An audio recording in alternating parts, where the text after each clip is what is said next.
dozens of weary Bahamas residents hoping to seek refuge in the United States from the storm-ravaged islands were kicked off a ferry headed for Florida on Sunday night, after an announcement on board that anyone without a valid visa would have problems at the American port of entry.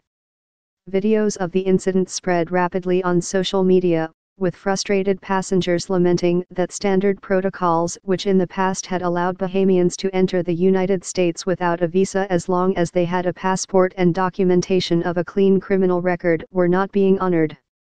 "At the last minute like this," said one passenger, Renard Oliver, who held onto a toddler as he spoke to a reporter with the Miami television station WSVN.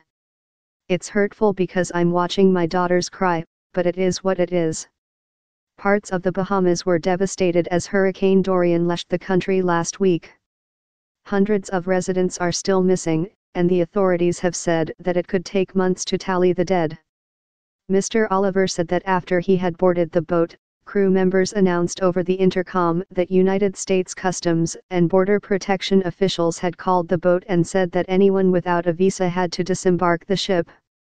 American officials said their procedures for processing Bahamians into the United States had not changed. Unlike with other cruise ship operators and airlines that have ushered hundreds from the Bahamas to safety in the United States since Hurricane Dorian hit, the officials said, the ferry boat's operators had not contacted the American embassy ahead of time to confirm that passengers without visas did, in fact, meet the requirements for entry, which include a valid passport and a police record obtained within the last 6 months. A spokeswoman said the agency had not denied the passengers entry into the United States, but instead had advised that they disembark and coordinate with the American embassy because without such preclearance it would have taken hours to process them after arrival in Florida. CBP continues to process the arrivals of passengers evacuating from the Bahamas according to established policy and procedures, as demonstrated by the nearly 1,500 Hurricane Dorian survivors who arrived at the port of Palm Beach, Florida, aboard a cruise ship on Saturday and were processed without incident, an agency spokeswoman said in a statement.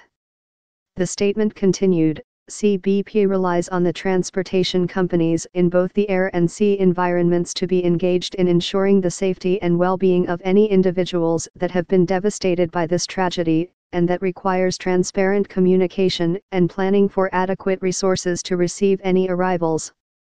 The ferry was operated by the company Bail Area, which conducts frequent sailings between Fort Lauderdale, Bimini, and Grand Bahama, all popular tourist destinations. Representatives of the company could not be reached for comment, and it was not clear if or why Sunday's boarding may have been handled differently than in the past. Peter Vasquez, a yacht broker in Fort Lauderdale who has been delivering aid to the Bahamas daily, said he has been bringing storm survivors back to South Florida and they had encountered no problems. The people were not required to have a visa, but they did have to check in upon landing, where they were processed by customs officials, he said. In a statement, Senator Rick Scott of Florida urged officials from CBP and the Bahamian government to clarify the rules on visas, to waive some visa requirements for those Bahamians who have family in the United States, and to set up a temporary site at American ports of entry to help speed Bahamas residents through immigration clearance.